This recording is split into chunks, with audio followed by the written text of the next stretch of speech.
fx sabit funksiyası demiştim ki x'in əmsallarının nisbəti sərbəstliklərin nisbətlə bərabərdir. Yəni burada belə yaza bilərəm. K bölünsün 5 bərabərdir müsbət 5 bölünsün mənfi 25'ə.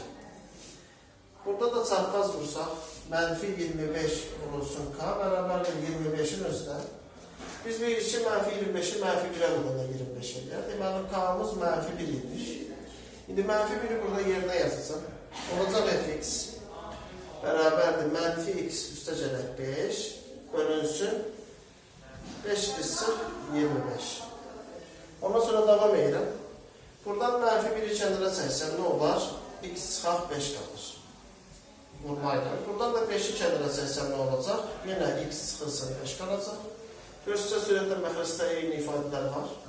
İxtisarcılar qalan mənfi 1 bölü 5. Mənfi 1 bölək 5 və ya mənfi 0,2 də deyə bilərik. Səndə bir fx sabit funksiyaymış və bu fx bərabər imiş nəyə? Mənfi 0,2'yə. K nəyə bərabər imiş? Mənfi 1'ə.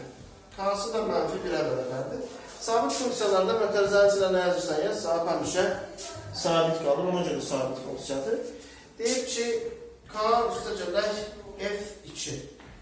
Yəni, mənfi 1 üstəcələk f də sabitdir, mənfi 0,2. Mənfi 1 ilə mənfi 12'ni toplayanda mənfi 1,2 bizim cavabımız olur. İndi gəldik bura.